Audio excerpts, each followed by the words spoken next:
Good morning, everyone.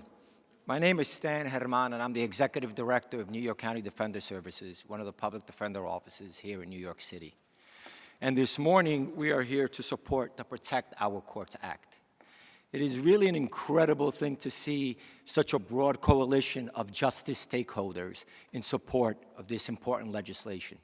You have public defenders, you have prosecutors, you have elected officials, you have community activists, you have heads of community-based organizations, and you have our immigrant community and the impacted individuals who are fearful of going to court and accessing justice every day out of fear that they will be arrested without a warrant by ICE officials. This morning, you're going to hear from this broad coalition who are going to explain why it is so important to pass this legislation. This really is piggybacking on the leadership that was shown by Governor Cuomo, who in April of last year banned ICE from making warrantless arrests in the executive buildings. And this really is the culmination of really 2 years of advocacy, protesting, press conferences, where we have all worked together to try to ensure equal access to justice for all New Yorkers, especially our immigrant New Yorkers. And so we're going to hear this morning first from the drafter of this important legislation, the first Haitian American to serve in the New York State Legislature, and a daughter of immigrants, Michaelle Salage. Good morning, everyone. Good morning. It's a pleasure to be with you here, really so we can make a stand against what's happening in our state, to our judicial system, and to New Yorkers who are just like me and you, pure Americans. And so first, I'd like to thank the IDP, 32BAJ, and all the advocates here. So, woo, yeah, thank you. Make the Road, Sanctuary for Families, anyone I forgot. But we're here to talk about the Protect Our Courts Act. This bill is to facilitate continued access to the justice system and courts by all members of our community without fear of immigration-related consequences. And so this legislation came about because literally I was getting calls at my office where individuals were coming and going to court for different reasons, such as going and testifying in a case, or just going to pay a parking ticket. And they were literally questioned by law enforcement individuals, federal law enforcement individuals. And on the phone, they would tell me, I'm fearful, I'm not going back to court. I don't want to go back to court. Imagine someone paying their parking ticket saying they don't want to go back to court. Maybe that's small. But what if a victim of human trafficking wanted to speak out against their predator, and they wouldn't be able to do that because of fear of immigration enforcement? This is a travesty to justice.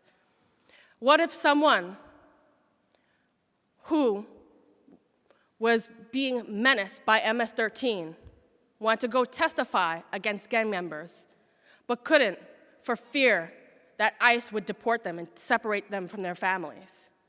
Another travesty to justice. And so we stand here to push the Protect Our Court Act with our great Senator Hoyman, and all the advocates to ensure that everyone has equal access to justice. So this bill would prohibit warrantless immigration-related courthouse arrests, as well as arrests based on administrative warrants. We would want them to have a judicial warrant. If they want to go arrest anyone else, an American citizen, they would need a judicial warrant. And so we need to make sure that applies for all. And like I said, if we don't have this law enacted in statute, it's going to cause a chilling effect to the immigrant community. They will not go and get access to justice because they'll be afraid that they would be separated by their families. So last session, we were very close. We introduced this bill at the end of the legislative session.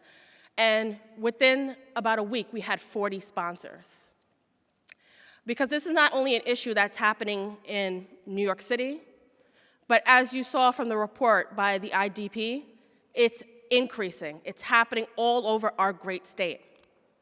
And so we need to make sure that this act is done because everyone should have access to justice. And so once again, I thank you all. The political climate is now different. And so I really want to introduce my new partner in the state Senate who has helped me push this bill. Should I introduce him? Yeah.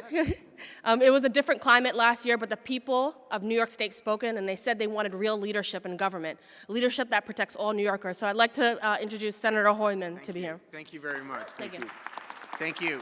Thank you, Assemblywoman. It's such an honor to carry this bill, the Protect Our Courts Act. I'm State Senator Brad Hoylman.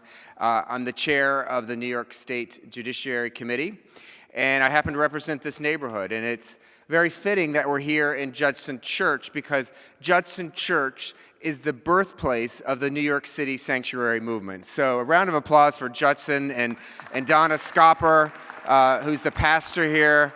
Ravi Ragbir was here for many years and is now representing our immigrant community, doing great things all across the country, and particularly at the border. I also want to welcome the district attorneys and thank them for their support, and our council member, Rory Lankman's here as well, and all the activists who have been making their voices heard about this crucial issue. As the Assemblywoman said, our legislation would make it unlawful for any law enforcement agency, including ICE, to arrest a person for a civil violation while going to, attending, or leaving a court unless a judicial warrant or court order is present.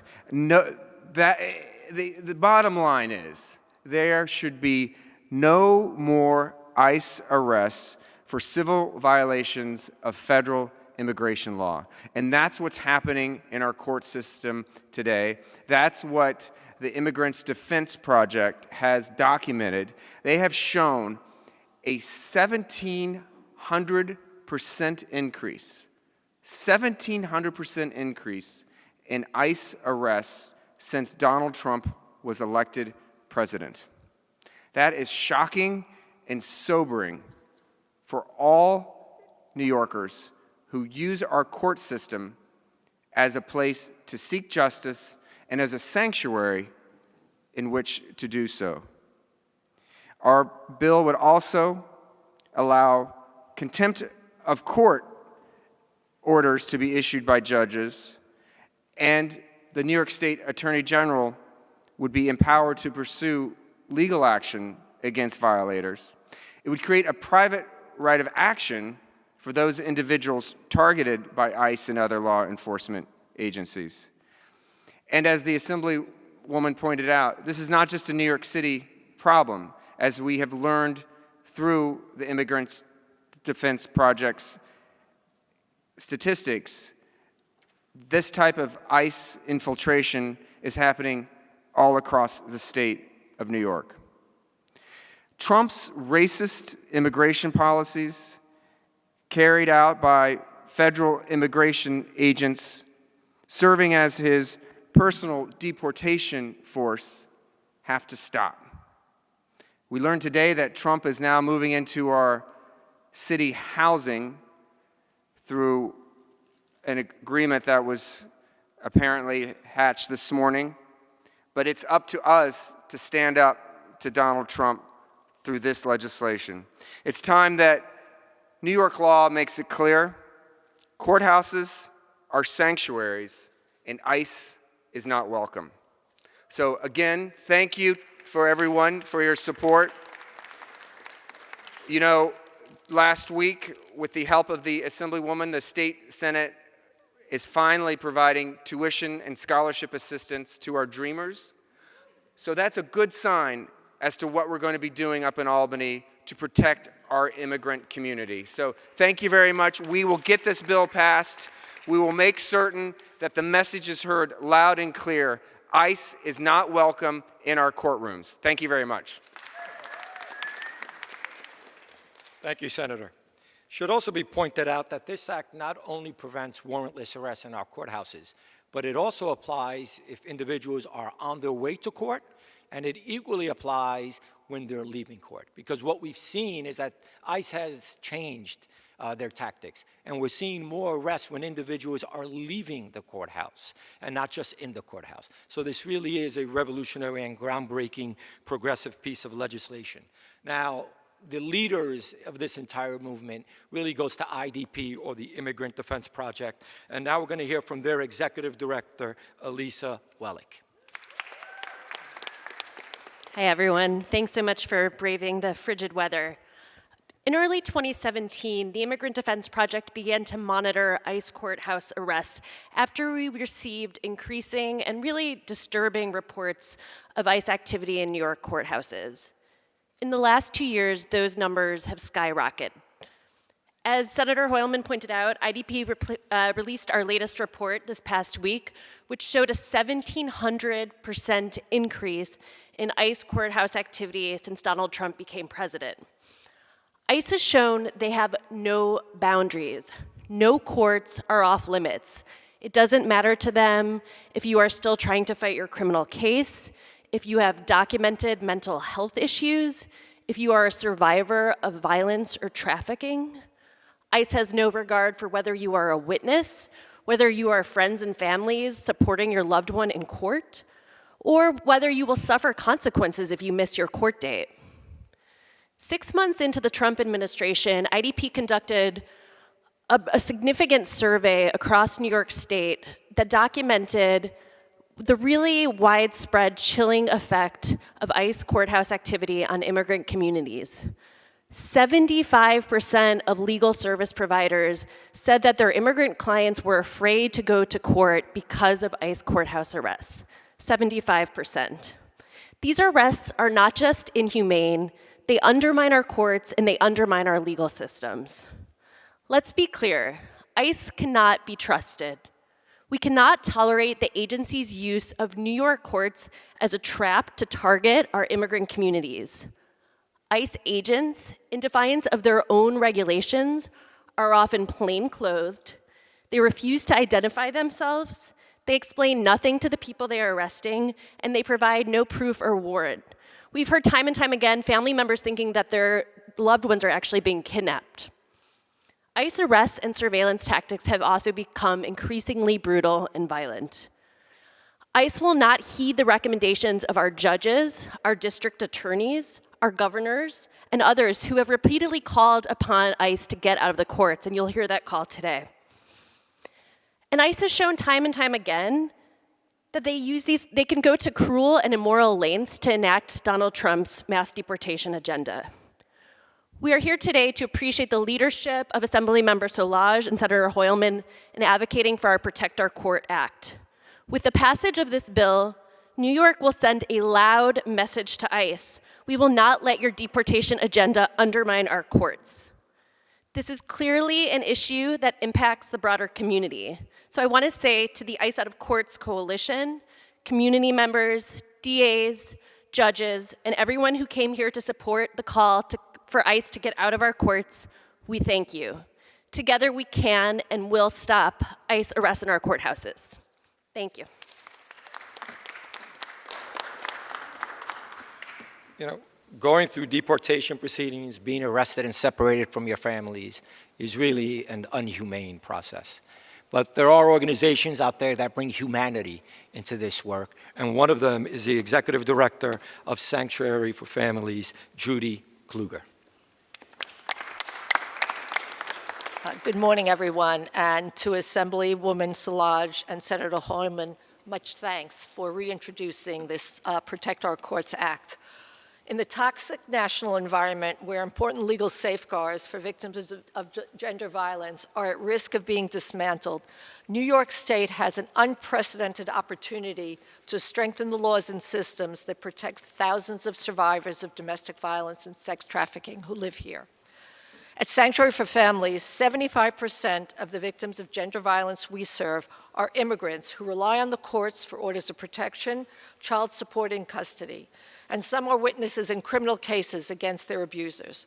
The threat of being arrested by ICE in the courthouses forces immigrant victims of gender violence to make tough choices between their safety and the risk of deportation.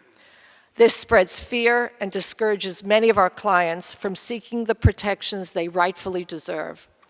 Recently, one of our clients, originally from Mexico, became terrified of appearing in Bronx Family Court, where she had filed a custody and visitation petition for her children and 2 protective order violations against her abusive ex-partner. She had seen a flyer on the subway warning that ICE agents may be in the courthouse. First, she had feared her abuser. Now she feared ICE detaining her in the very place she was supposed to go to find safety. The deputy director of our legal center went with her to every court date. Because our client testified, her ex-partner was punished. If we had not been able to go to court with her, and many family court litigants do not have attorneys, she would have never appeared in court, and he would never have been brought to justice. We cannot let distrust in law enforcement and our judicial system become the norm. We urge the New York State Legislature and Governor Cuomo to make sure Protect Our Courts Act becomes law in this session and restores the sanctity of our courthouses as a place where justice can be sought by all without fear. As a former judge, I know the importance of courts as safe havens for all who seek its remedies. The fair administration of justice depends on it. The threat of ICE interference undermines it. This legislation must pass. Thank you.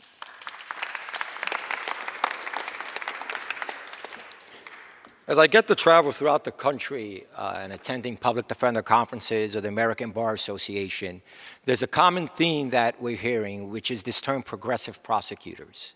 And these are prosecutors who understand that it is not necessary to be tough on crime, but rather to be smart on crime. And here in New York City, we are lucky enough to have 3 progressive prosecutors. Cy Vance, Eric Gonzales, and Darcel Clark have been part of this movement. I believe they attended a conference back in February of last year with then public advocate Tish James, calling on ICE to stop making arrests in our courthouses because they understand that it is the smart and just thing to do. So please join me in welcoming first the District Attorney from New York County, Cy Vance.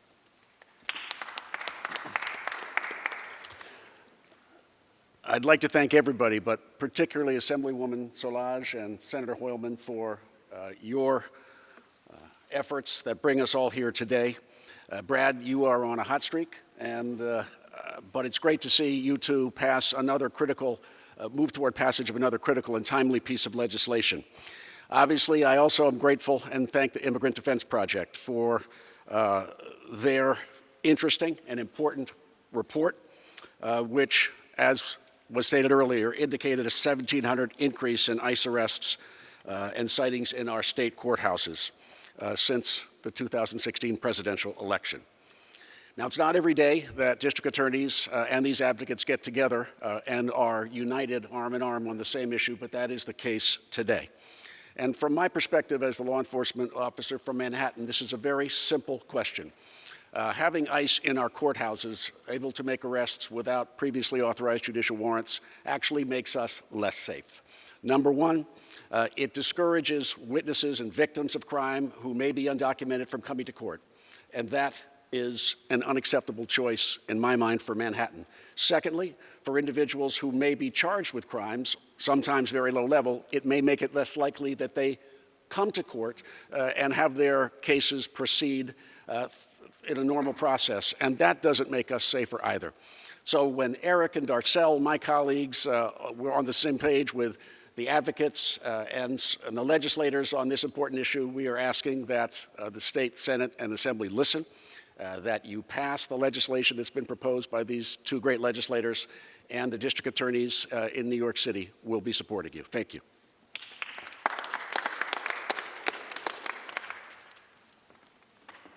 Next, we'll hear from the District Attorney from Kings County, Eric Gonzales. Good afternoon, everyone. I want to thank the sponsors of this bill. I want to thank the unions who are out here, Labor, DC 37. I saw, 32BJ, Sanctuary for Family, Make the Road, and everyone else who's here today, including the DAs of New York County and Bronx County, for working together to have a common sense conversation about why this bill is important. One thing that I've learned as a prosecutor, and I've been a prosecutor for over 20 years, is one simple rule. We can't keep our families safe if we don't have the trust of the people we serve.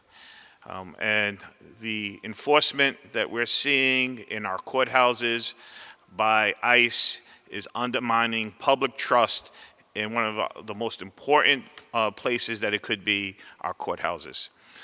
You know, we no longer have the luxury of having people feel comfortable coming to court, whether they're accused of a crime or they're a witness or a victim of a crime.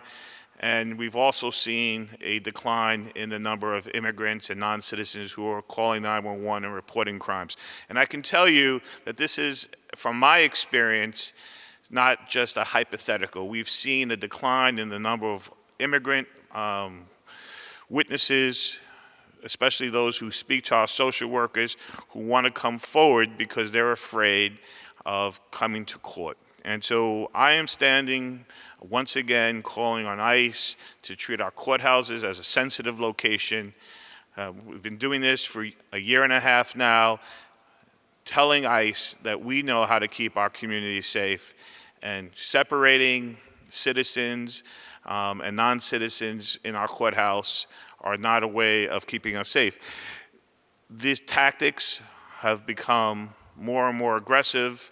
You know, we've had people actually calling 911 thinking that a person is being kidnapped because you have an ICE agent who's, you know, dressed in plain clothes with no visible shield, with no documentation, pulling someone away.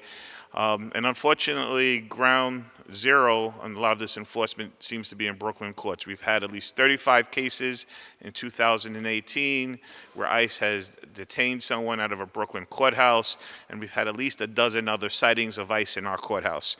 So it's clear to me that ICE is not going to listen to reason from seasoned prosecutors and other people, courthouse officials who understand the importance of making sure that our courthouses are in fact sanctuaries for justice and administration of justice, that the Trump administration will continue to do what they're doing. And so it's going to take, you know, us here in our state to protect our non-citizens and our immigrants. And that's why I'm standing here today supporting this effort to make sure that you can't have unfair ICE arrest in our courthouse without a judicial warrant. And I'm looking forward to working with the sponsors to make this bill as workable as possible. There are issues, obviously, in how we do this work, but the animating principle here is fundamental fairness and public safety. And so I stand together with all the advocates today and again, ask ICE to stay out of our courthouses. Thank you. When we speak about fundamental fairness and bringing accountability to a borough, we of course speak of Darcel Clark, the district attorney from Bronx County. Good afternoon. I'd like to congratulate and thank Assemblywoman Solanges and Senator Horman for having the courage to not only present this bill last year, but to go forward again and bring it this year because it's so needed. I'm happy to stand here with my colleagues in government, the other two district attorneys from New York County and Kings County, Council Member Lanceman, who also I work with all the time, and all of the unions and the advocates that are here, and especially Sanctuary for Families, which always are welcome. We have an outstanding relationship. I'm happy to stand here with all of you today to say that as Bronx District Attorney, witnesses and survivors and their family members already deal with enough trauma and are brave enough to show up to court and testify during their case. They should not have to worry about getting arrested in the courthouse. That's where justice is. That's where they should be able to go. Arrest by ICE could have a chilling effect and has had a chilling effect on getting witnesses to assist in our cases, potentially resulting and will result in a threat to public safety, which is key here, public safety. We not only encourage, but we desperately need everyone to cooperate in our fight to keep the Bronx and all of New York State safe. As a former judge as well, I stand here with all of you, including the defenders of people who are accused, that the Protect Our Courts Act will help keep or make New York courts more accessible to people. And that should what it should be, accessibility for all people, regardless of their immigration status. I hope that the legislature and the governor make this bill a reality. Thank you. Next, we're going to hear from who I believe is the most important speaker, and that is a directly impacted person. The reason we're all here, the reason why this legislation needs to pass. We're going to hear from Plutarco Ramirez.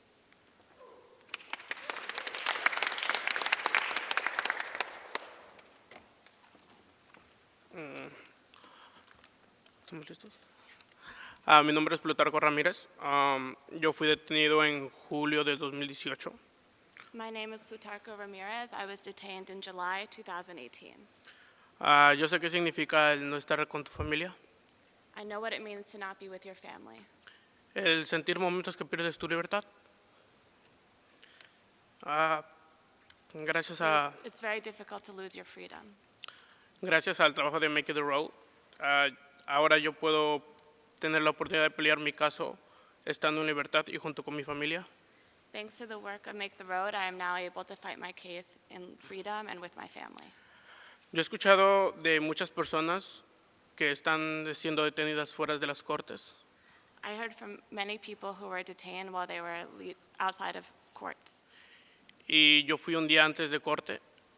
Al siguiente día fue que me fueron a detener a la casa. It was the day after that I went to criminal court that I was detained outside of my house. So, muchas de las veces los agentes no se identifican. Many times the agents don't identify themselves. So, entonces yo apoyo a que el acta de proteger las cortes y se identifiquen los agentes antes de arrestarte. So thanks to the the Protect Our Courts Act, the agents will identify themselves before detaining us. So, esa es la razón que muchas personas tienen miedo de asistir a sus cortes para arreglar sus situaciones, ya sea criminales o de inmigración. Ellos tienen miedo y esa es la razón que muchos no están asistiendo a sus cortes. And this is a reason that many immigrants are fearful of going to their courts. They're scared of being arrested when they're trying to fight their cases. Por esa misma razón, ellos temen a que sean separados de su familia. It's for this reason that people are scared of being separated from their families. Y yo espero que eso les puedan ayudar a que ellos asistan y no tengan ese miedo y puedan residir en la ciudad de New York, que es muy bonito. And it's for this reason that I hope that you can help them so that they will not have this fear. Eso es todo lo que puedo decir. Muchas gracias. This is all I want to say as an immigrant and as a New Yorker. Thank you.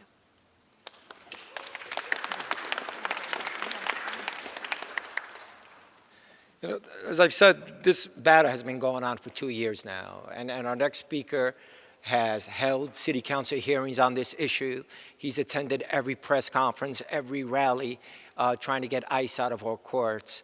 We're going to hear next from Councilman Rory Lansman. Thank you. Good afternoon, everyone. I'm Councilman Rory Lansman. In the council, I chair the Committee on the Justice System, which oversees the district attorneys, the public defenders, the courts, the civil legal services providers. And when our district attorneys, our public defenders, and our courts are doing their job well, our justice system works. When our district attorneys are making fact-based allegations that they prosecute ethically, when our public defenders are zealously representing their clients and given the resources to do so, when our courts are impartially administering justice, our system works.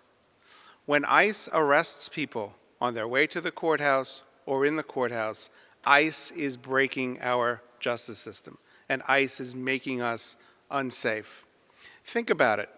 Somebody who's been charged with a crime, a defendant, is voluntarily showing up to court to have his or her day in court and to take his or her lumps if the proceedings don't go their way. What more sincere form of citizenship is there than for someone to voluntarily and willingly show up in court appearance after appearance and submit themselves to our justice system. What greater act of faith in our criminal justice system is there than somebody who has been a victim of a crime or someone who is a witness of a crime to voluntarily come, in most cases, time and time again, to make sure that justice is done in a particular case.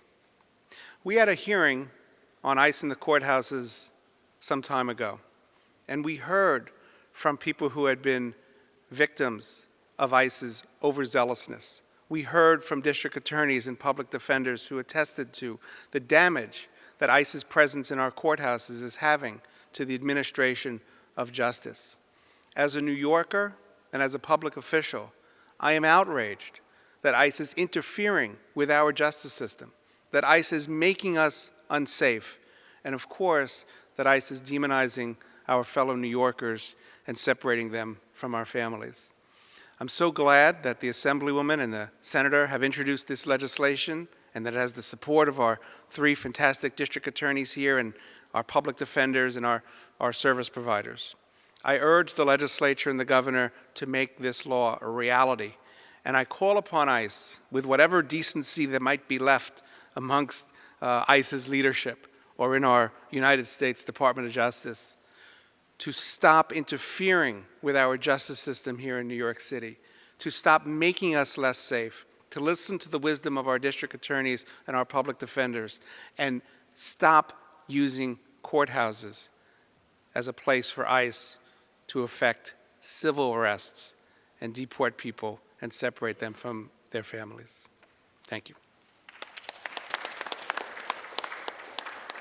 Just want to stress and point out that, this law doesn't just apply to criminal courts. This applies to individuals going to family court, applies to individuals going to housing court, small claims court. It really has had a chilling effect on both the civil and criminal side of things. Next, we're going to hear from the executive director of what I consider to be the premier public defender office in the country, Bronx Defenders. That's Justine Oderman. Thank you, Stan, and everybody else who came out today. I'd like to invite everybody here and anybody watching to join me in imagining for a moment. You wake up in the morning in your home. You join your children at the breakfast table and eat with them before they go off to school. You kiss your loved one goodbye as you head out the door to work. Maybe this is a routine that you and your family have engaged in for years, maybe even decades. Before you go to work, you decide to stop off at your local courthouse. You were told to go there. You were invited to come. Maybe you're there to fight an eviction and make sure that there's a roof over your family's head. Or maybe you go to family court to get services for your children. Or maybe you go to criminal court because on that day your case is supposed to be dismissed. You go to get help. You go to get due process. You go because this country told you that that is the place you go for justice, and you believed it. But you don't get help, you don't get due process, and you don't get justice. Instead, you get taken. There's no warning, there's no explanation, there is no discussion. You are surrounded by people you don't know, in street clothes. They grab you and usher you into waiting cars. You don't make it to work. And you don't make it back home into that kitchen where your children and loved one are waiting for you to come through the door for dinner. This nightmare scenario that I have just invited you to imagine, our clients at the Bronx Defenders do not have to imagine. It is their lived experiences. As a public defender office representing 25,000 people, not just in immigration court, but in housing, family, and criminal court, we too bear witness to this nightmare scenario. We see firsthand how ICE has turned our courthouses into trap houses, how our clients come, they appear in court, and as a result, they disappear from their very families and communities. Like our client, Miguel, who showed up in court on his last court date, had all of his charges dismissed except for one. It wasn't even a crime. It was a violation. And when he left that courtroom with his lawyer, the nightmare scenario became a reality. 5 men, street clothes, no warning, no explanation, grabbed him, violently shoved him up against a glass wall, and ushered him into a waiting car, while his lawyer stood helplessly by. Our clients and their families are terrified. They find themselves having to choose between seeking justice or risking that they will never return home again. And we can't tell them they are safe. We can't tell them that the courthouses that are supposed to administer justice for them are safe, because they're not. And this state has stood by silently for way too long as our immigrant friends, family members, and neighbors have disappeared one by one because they believed in our justice system. Today, the Bronx Defenders is proud to stand with all of our colleagues, the DAs, elected officials, and advocates in urging the swift passage of the Protect Our Courts Act and demanding that ICE's immoral practice of using our courthouses to trap and disappear our friends, family members, and neighbors ends. Thank you.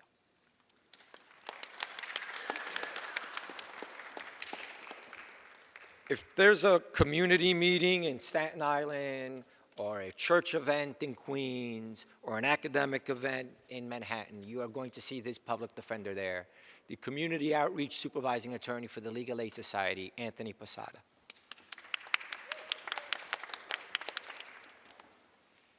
ICE, La Migra, has turned our courts into immigration enforcement zones, arresting our clients, and after every single arrest, sending a paralyzing chill through the immigrant community, deterring other people from seeking services in that same courthouse. And when we hear trauma being inflicted as a result of the arrest, we need to remember that the arrest doesn't end there, but it seeps into the communities. When you have ICE officers who are increasing the use of force, body slamming people against walls, against cars, and in some instances even pointing their guns at people, this trauma continues and it spreads more fear into the community.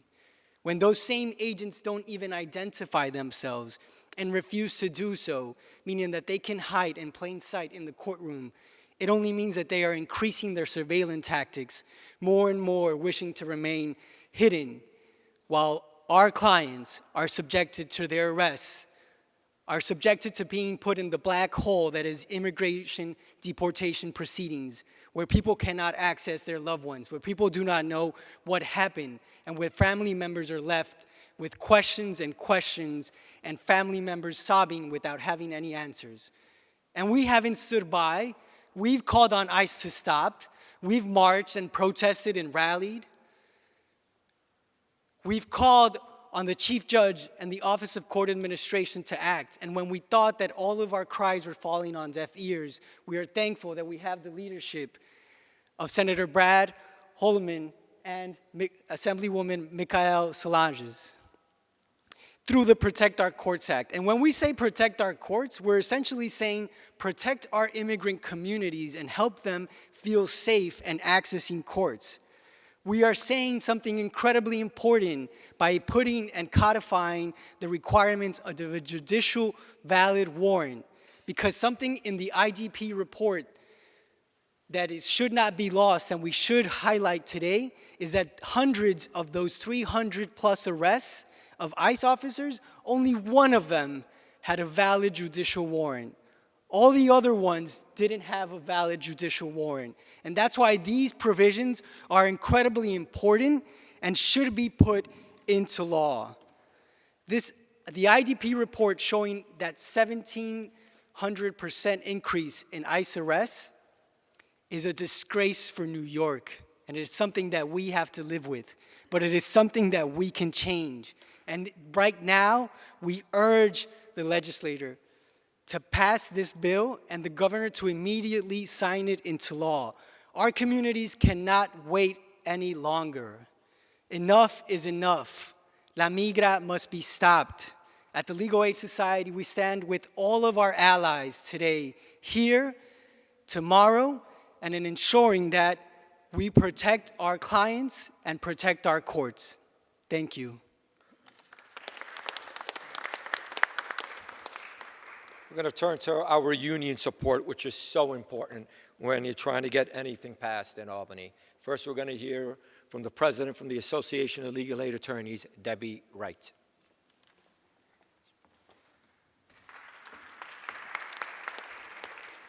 Good afternoon. My name is Deborah Wright, and I am president of UAW Local 2325, the Association of Legal Aid Attorneys. Today, I am here not only on behalf of my union, but all of the members of the United Auto Workers Region 9A who have fully thrown their support behind the Protect Our Courts Act and has made its passage one of our top legislative priorities for this year. The members of our union, the attorneys at the Legal Aid Society, deeply care about each and every one of our clients. We represent New York's most marginalized, the poor, immigrants, and communities of color. For us, our clients are not just another number or crime statistic, but real people with families and lives who help run this city. It is for that reason that beginning in late 2017, our members spontaneously began to mobilize to combat the presence of ICE in the courthouses as agents plucked our clients from proceedings, kidnapping them and deporting them without so much as a judicial warrant. Our members decided that as long as ICE continued to be a presence in all of our courthouses, they were not going to allow the system to run smoothly, facilitating the deportation and denial of due process of every one of our clients. Beginning on November 28, 2017, and subsequently over 20 times, our members in all 5 boroughs have walked out of each and every courtroom, we have marched in the streets, we have rallied and demanded that the Office of Court Administration finally take action to protect due process and the right to a fair trial. Our clients' immigration status should never be used by any branch of law enforcement or any officer of the court to coerce a determined outcome regardless of guilt. Despite the constant mobilization of our union, immigration communities, and all of our allies, these demands fell on deaf ears from the Chief Judge. We were able to ensure that no state institution, with the notable exception of the judiciary, would collaborate with ICE in their mission to break apart families. However, the judiciary has continued to hide behind administrative jargon in order to dodge their responsibility, protect those who enter its courts every day. That is why we are standing together with all of our allies, and especially Assemblymember Szilagyi and Senator Hoylman, today to call on the state legislature to immediately pass the Protect Our Courts Act and guarantee once and for all that our courts do not continue to facilitate and collaborate with ICE and serve as a platform and safe place for ICE to carry out its unwarranted detention of immigrant New Yorkers seeking justice in the judicial system. We know that this will not be the end of our fight against unjust deportation and family separation, and we will remain vigilant to mobilize against whatever new forum and strategy ICE takes on once they are removed from the courts. But hear this. We believe that denying them this venue in a place as important as the court system will help preserve due process and our clients' right to seek justice in New York's courts. Thank you.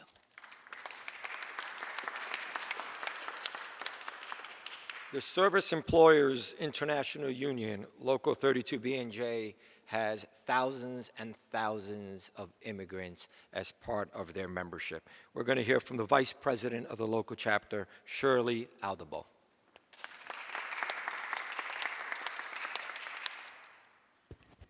Good morning. The Service Employees International Union Local 32BJ has 163,000 members across the country and on the East Coast.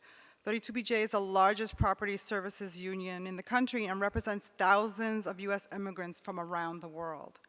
Our union members believe that everyone living here in the U.S. must have equal and unimpeded access to the rights they are entitled to under our justice system.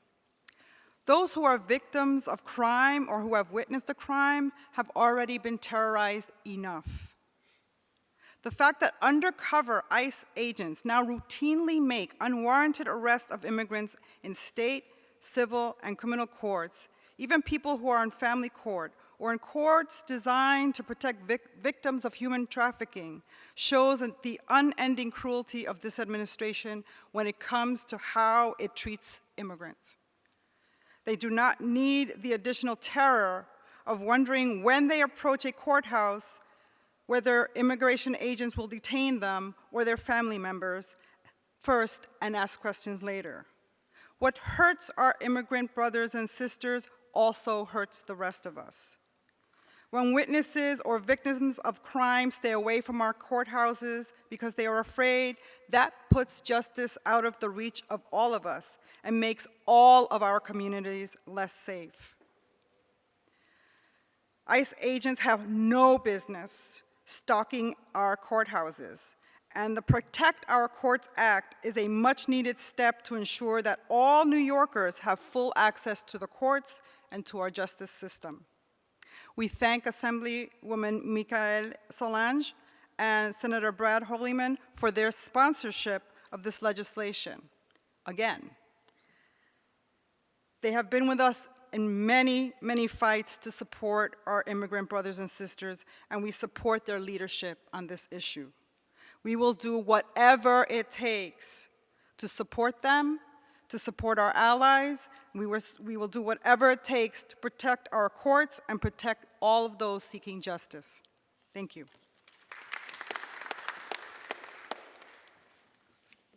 I hope they heard that in Albany, 168,000 members.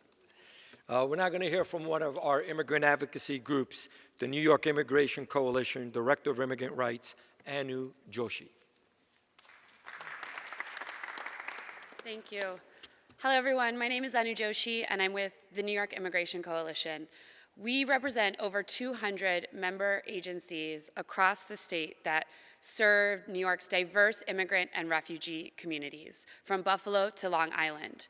Over the last 2 years, our members have seen firsthand how the Trump administration's indiscriminate and cruel immigration enforcement tactics have been used to terrorize New York communities. But ICE's exploitation of our state courthouses is one of the worst they've employed. Using New York state courthouses as backdrops for their inhumane agenda to arrest and detain longstanding members of our communities is reckless, dangerous, and immoral. That's why I'm so proud to stand here today with community members, advocates, lawyers, and especially with Senator Hoylman and Assemblywoman Solange in support of the Protect Our Courts Act, a common sense bill that would ensure all New Yorkers can feel safe when they go to court. It's a new day in Albany, and it's about time for New York State to step up and do something to protect all members of our communities, from protecting access to courthouses for all New Yorkers to restoring access to driver's licenses.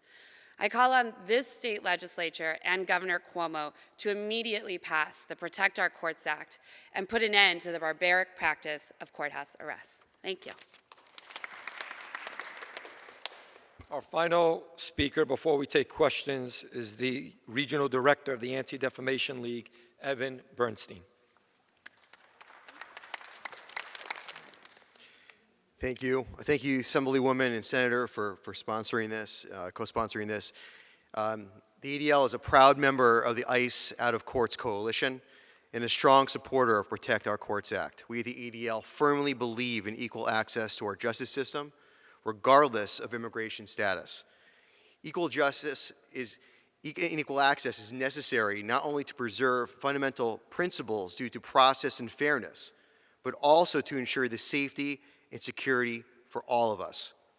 Any breakdown in trust between police and local communities due to the increased ICE enforcement leaves our communities more vulnerable to crime, and in particular, to hate crime. In 2017 alone, we saw a 24% rise in hate crimes against Latinos, the target of most anti-immigrant bigotry.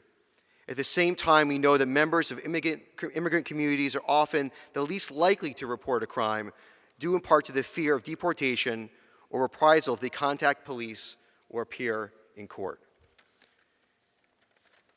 The resulting lawlessness compromises the safety of all of us. The elimination of trust in local law enforcement in our courts makes it that much harder for our justice system to keep us safe. And that is why we are so glad that New York State legislators have reintroduced Protect Our Courts Act. This bill represents a significant step toward restoring confidence and trust so that all community members can access our courts without fear of deportation. We look forward to continuing to fight alongside ICE Out of Courts Coalition and all of our partners to ensure this bill becomes a reality. At the ADL, our mission as over 106-year-old, one of the oldest civil rights organizations in the United States, is to stop the defamation of the Jewish people and secure justice and fair treatment for all. And we will stand with the all for as long as it takes. Thank you so much.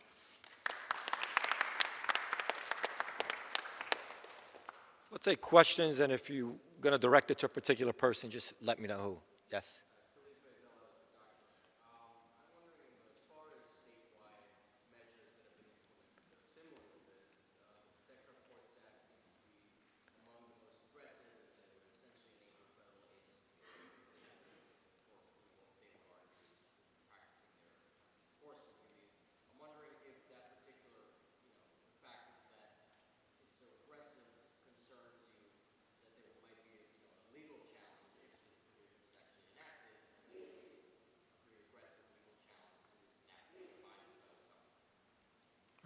I'd say that the only people who are practicing aggressive tactics in our courts is ICE.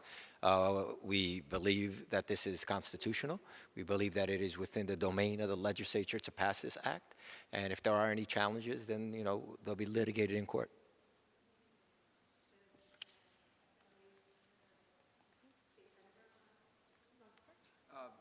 Just that. Let's get the Rhodes Scholar in here. It's not going to help you much.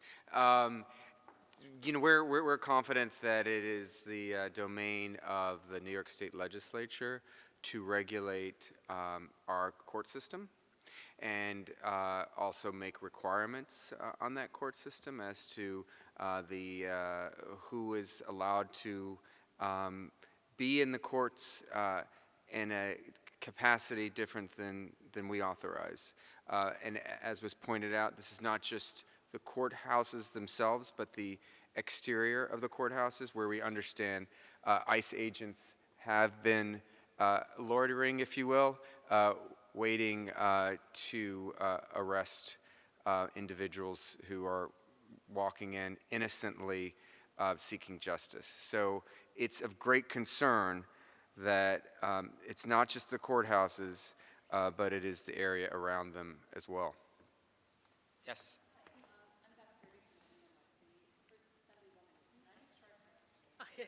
That's the question of the day. Mikhail Solage.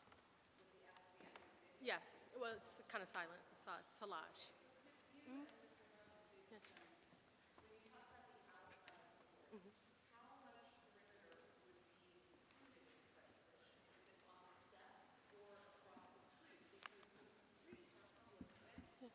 So, you can. Hi, Lee Wong from the Immigrant Defense Project. So, I think that one thing to note is that the idea of having a privilege against civil arrest is something that is very well established, both in federal law and in New York common law. It actually goes all the way back to common law in Britain. And it's something that is already established in New York civil rights law. So currently there are already a number of protections in New York civil rights law that protect people from civil arrest, not just inside the courthouse, but while they're going to or coming from the court. So all of this is pretty well established in New York law, and the Protect Our Courts Act would be a relatively small amendment to the protections that already exist.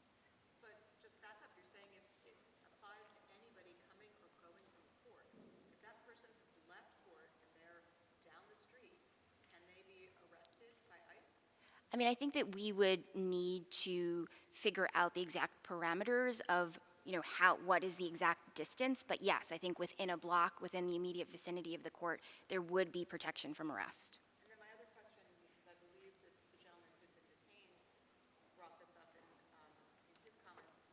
I don't see this in the legislation. Does it require the officers to identify themselves? So federal regulation requires ICE officers to identify themselves. It's something that they routinely flout. I don't think that the New York State legislature needs to implement that kind of requirement because they already have federal regulations that require them to do it. Yes, sir.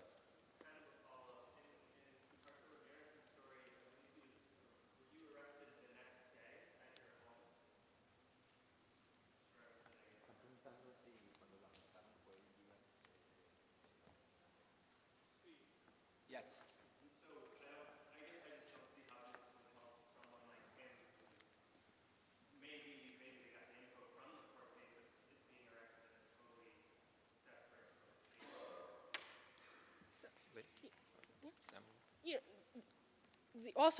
The point of this legislation is to make sure that we sever the ties between the courthouse as also immigration enforcement and kind of send a message saying that, these two entities should be separate.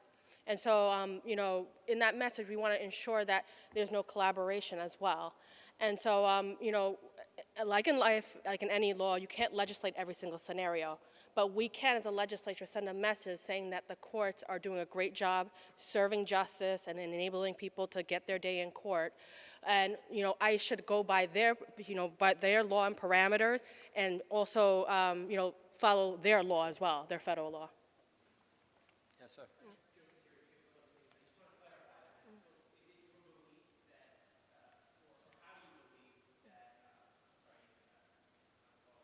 Mr. Ramirez.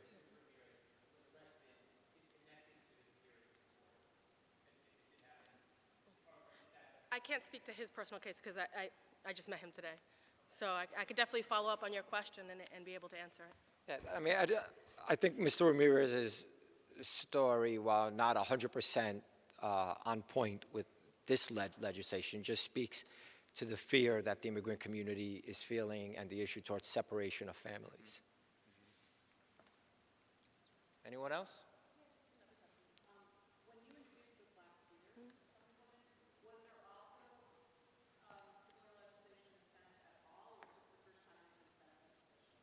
No, we had a Senate sponsor, but unfortunately the individual is no longer here. And so Senator Holman is now the new sponsor. Alcantara, what's her name? Alcantara, yeah.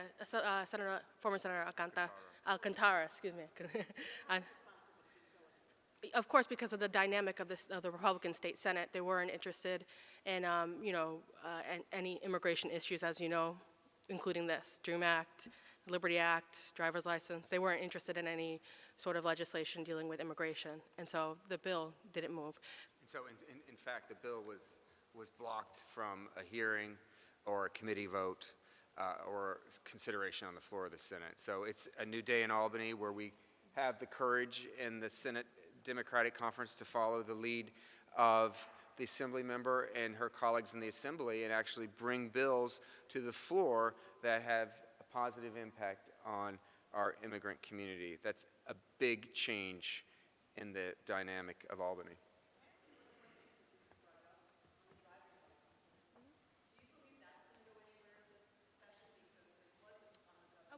We can talk offline about that because I want to focus on the Protect the Courts Act.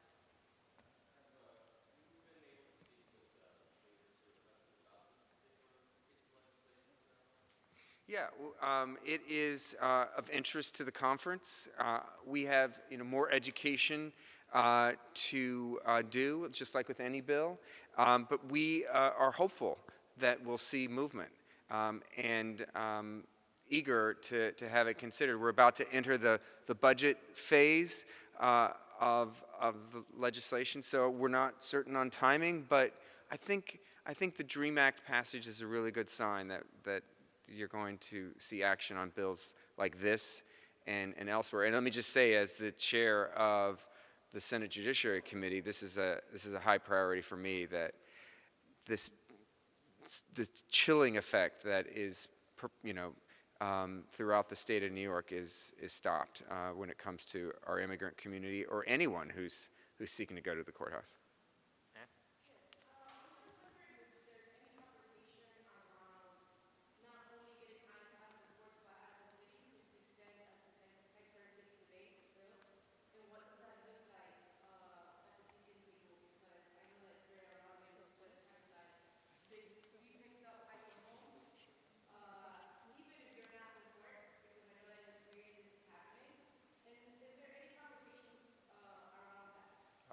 I don't think anybody could ban ICE officials or any federal agency from effectuating their jobs in the city as a whole.